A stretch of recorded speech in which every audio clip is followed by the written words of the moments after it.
पिछली बार हम लोगों ने पढ़ा था सुपरपोजिशन बाय ग्राफिकल मेथड कि क्रेस्ट पे क्रेस्ट आएगा तो एम्पलीट्यूड डबल हो जाएगा और क्रेस्ट पे ट्रफ आएगा तो एम्पलीट्यूड जीरो हो जाएगा और accordingly intensity is proportionate to square of the amplitude.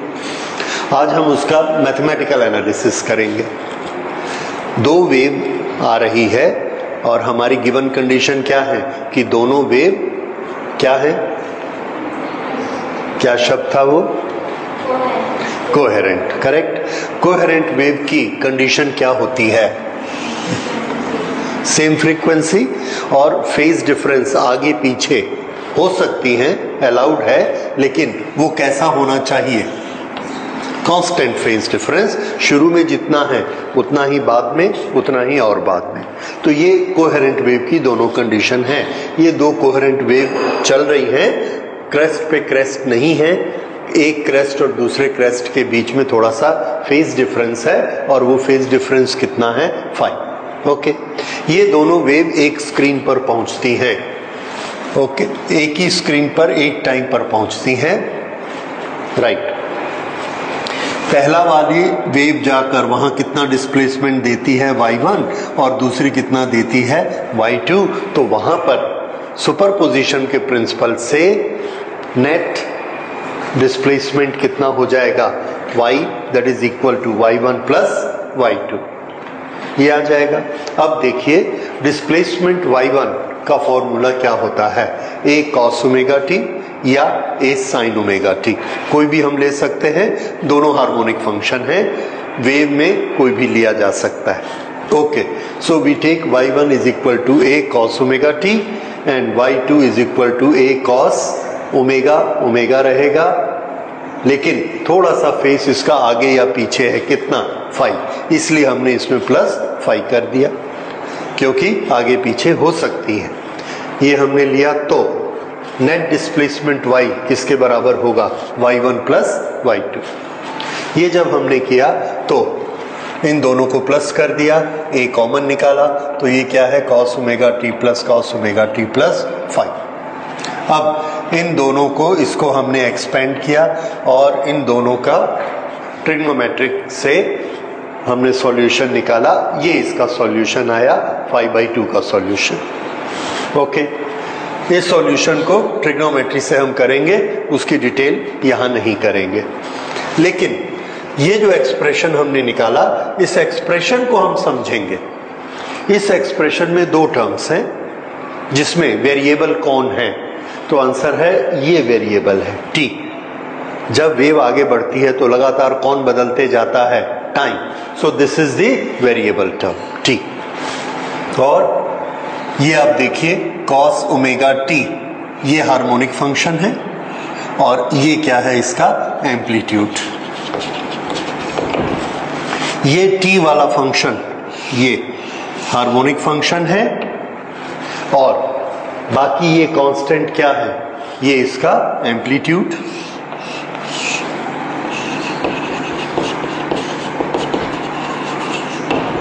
ये फाई एक फेज डिफरेंस है और फेज डिफरेंस एक कांस्टेंट होता है। शुरू में जो फेज डिफरेंस की एक वैल्यू बनी वो परमानेंट बनी, इसलिए ये कांस्टेंट है, और एम्पलीट्यूड भी एक फिक्स वैल्यू, मैक्सिमम डिस्प्लेसमेंट को एम्पलीट्यूड कहेंगे, that is also a constant. So this is constant, this is constant, this is a complete constant and this constant multiplies with this harmonic function. इसलिए ये किसकी जगह पर आया है, एम्पलीट्यूड की जगह पर आया है। सो this is the amplitude of resultant wave. Resultant किसका? सुपरपोजिशन होने के बाद जो रिजल्टेंट वेव बनी थी ये उसका एम्पलीट्यूड है। अब अगर ये एम्पलीट्यूड है तो उसकी इंटेंसिटी कितनी होगी? आंसर है एम्पलीट्यूड स्क्वायर इज इंटेंसिटी। तो हमने इसको इंटेंसिटी का हमको फॉर्मूला मिल गया, that intensity is equal to 2a का square 4a square and this is cos square 5/2। Okay, maximum intensity हो कितनी सकती है? तो आंसर है मैक्सिमम इंटेंसिटी तब हो सकती है जब phase difference zero phase difference. फिर से इसकी वैल्यू मैक्सिमम कब होगी? जब cos 5/2 की वैल्यू 1 होगी, और इसकी वैल्यू 1 कब होगी? जब फाई कितना होगा? 0। ओके, उस समय ये वैल्यू कितनी हो जाएगी? The maximum value of intensity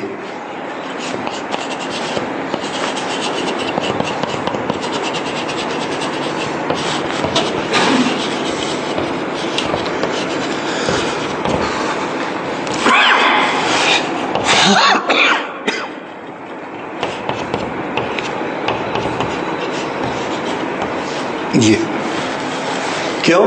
क्योंकि cos फाई की मैक्सिमम वैल्यू क्या होती है? cos फाई या cos 5/2 ये उसकी मैक्सिमम वैल्यू आ गई। अगर ये हम इसकी मैक्सिमम वैल्यू यहां प्लेस कर दें तो मैक्सिमम इंटेंसिटी जिसको I0 कहेंगे वो कितनी हो जाएगी? 4a square. ये दोनों वेव्स की मैक्सिमम इंटेंसिटी हो सकती है। ठीक है, यही हमने उसमें भी देखा था। अगर ये मैक्सिमम इंटेंसिटी है तो ये इंटेंसिटी का फॉर्मूला क्या बना? I is equal to I0 cos square 5/2। ये है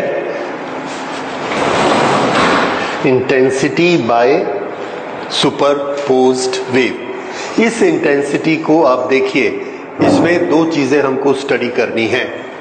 नंबर 1, क्या इसमें t है? स्मॉल t नहीं है। What does that mean? That means कि टाइम कुछ भी हो जाए इसकी वैल्यू में चेंज नहीं होगा। और यही चीज हमने किसमें पढ़ी थी? कंसिस्टेंसी में। कंसिस्टेंसी में क्या है? एक बार जो चमक है वो चमक कांस्टेंट रहेगी उस स्पॉट पे। ब्राइट है तो हमेशा ब्राइट, डार्क है तो हमेशा डार्क, और अगर बीच में शैडो वाला है तो हमेशा शैडो वाला। तो वो किससे पता लगा मैथमेटिकली कि इसमें वेरिएबल टर्म t नहीं है। That shows that this is a constant value.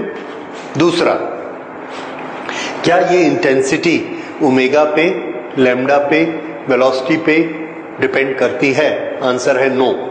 ये सिर्फ और सिर्फ एक चीज पर डिपेंड करती है। किस पे? Phi. What is phi? Phase difference, यानी एक क्रेस्ट से दूसरा क्रेस्ट कितना आगे है या पीछे है, that is the phase difference. तो इंटेंसिटी का इंक्रीज होना, इंटेंसिटी का इंक्रीज होना या नहीं होना, ये किस पर डिपेंड करता है? Relative position of the two crests, relative position of the two waves और the phase difference between two waves. ये दो चीजें इससे हमको पता लगती हैं। ये जो नॉर्मल वेव हमारे पास आ रही थी, ये वाली, इसकी इंटेंसिटी कितनी थी? Intensity of any one wave is amplitude square a square. और अभी देखिए सुपरपोज होने के बाद इसकी इंटेंसिटी कितनी आ रही है? 4a square. So this intensity of the combined wave, of the superposed wave is 4a square, that is 4 times of the individual wave। ठीक है, तो इसको हम ऐसा लिख सकते हैं, दोनों तीनों चीजें। पहले I0 maximum intensity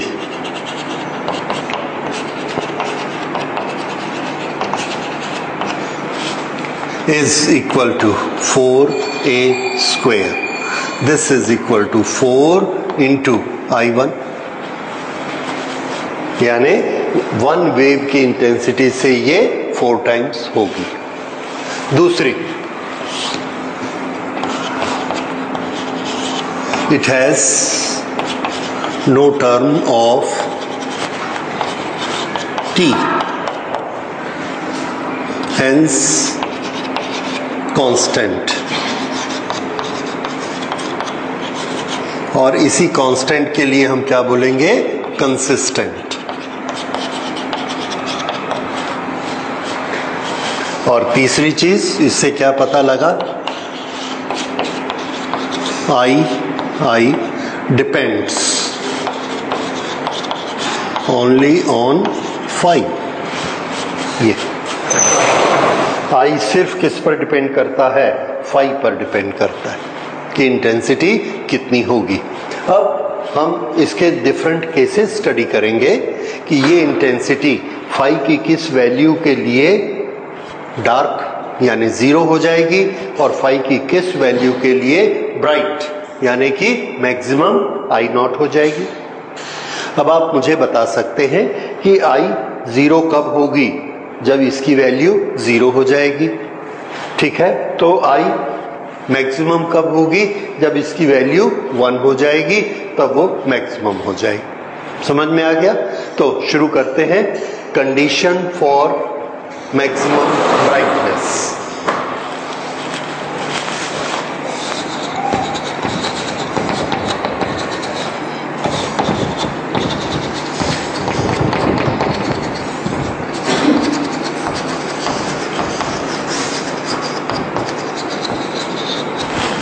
condition for maximum brightness,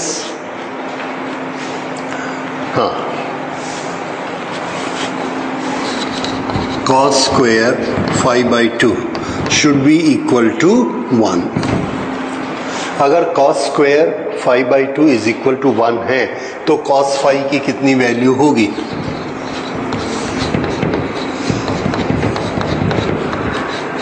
plus minus 1, ठीक है। अगर cos 5/2 की वैल्यू प्लस माइनस 1 है तो 5/2 की वैल्यूज बताइए। 5/2 की वैल्यू cos 1 कब होती है? when 5 इज इक्वल टू 0, ठीक। तो 5/2 की वैल्यू कितनी होनी चाहिए? 0। उसके बाद 1 पाई 180 डिग्री, उसके बाद 2 पाई, उसके बाद 3 पाई, 1 पाई, 2 पाई, 3 पाई, 4 पाई। समझ में आ रहा है? ओके, तो इसका जनरल फॉर्मूला क्या बना? n पाई। 5/2 की वैल्यू कितनी होनी चाहिए? n पाई। देयरफॉर 5 की वैल्यू कितनी होनी चाहिए? तो 2 से हमने इधर मल्टीप्लाई कर दिया सबको, तो ये कितना हो जाएगा? 0, 2 pi, 4 pi, 6 pi and 2n pi, where n starts from 0। ये क्या आ गई? Condition for 5 phase difference.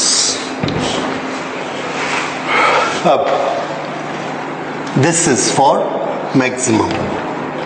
अगर हम इसको पाथ में ट्रांसलेट करेंगे कि दोनों वेव्स में पाथ डिफरेंस कितना होना चाहिए, तो हमको मालूम है कि पाथ डिफरेंस 2 पाई में कितना होता है? 1 lambda.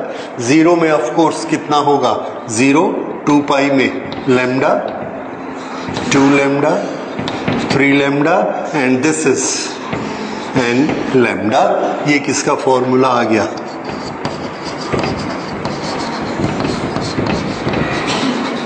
Path difference.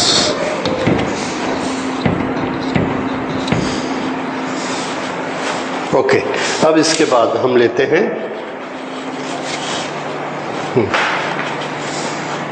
Condition for minimum brightness.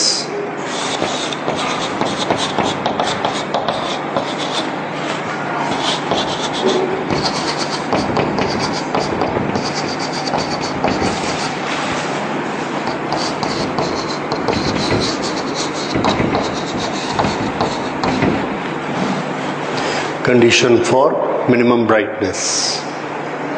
Okay, तो मिनिमम ब्राइटनेस के लिए 5/2 की वैल्यू कितनी होनी चाहिए? यहां देखिए, मिनिमम ब्राइटनेस के लिए आई की वैल्यू क्या होनी चाहिए? 0, यानी कॉस की वैल्यू क्या होनी चाहिए? 0। और कॉस की वैल्यू 0 कब होती है? जब उसका एंगल कितना होता है?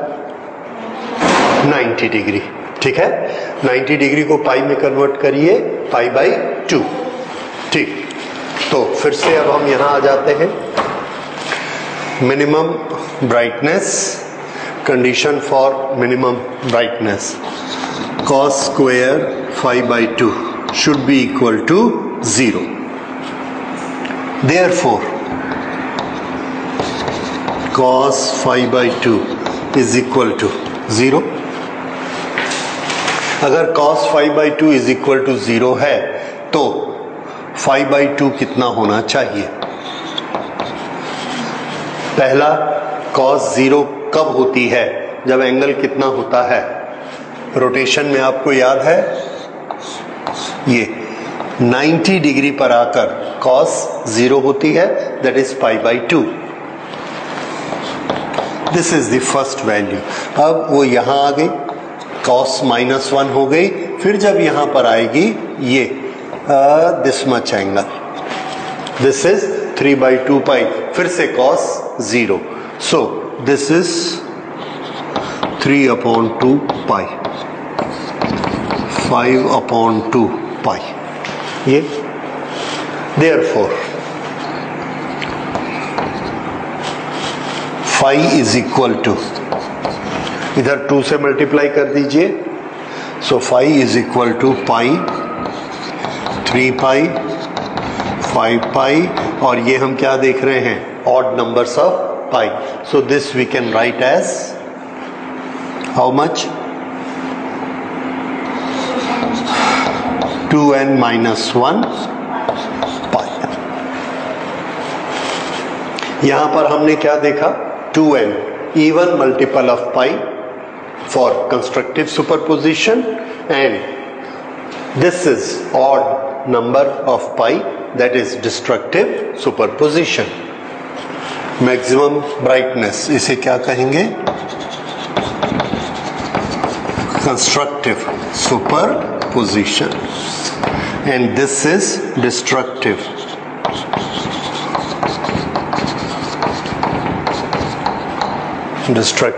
सुपरपोजिशन। ये आ गया। ओके, सो अगर ये फाई की वैल्यूज हैं, इसको हमने क्या याद कर लिया? ऑड मल्टीपल्स ऑफ पाई। ये क्या है? इवन मल्टीपल्स ऑफ पाई। यहां पाथ डिफरेंस बताइए। पाथ डिफरेंस हमको मालूम है, 2 पाई पे 1 लैम्डा होता है, तो पहले वाले 1 पाई पे कितना हो जाएगा? λ/2। This is 3 λ/2, 5 λ/2, this is 2n-1 λ/2, और ये क्या हो जाएगा?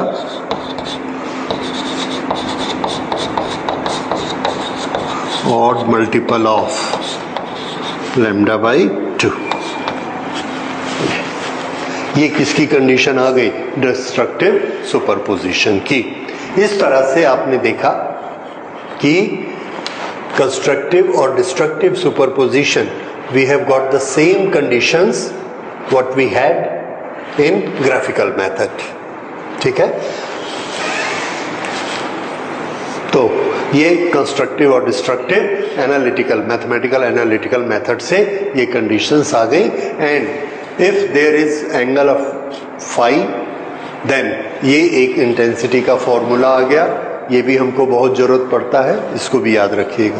This is also very important expression. इसमें फाई क्या है? Phase difference between the two, right? Okay,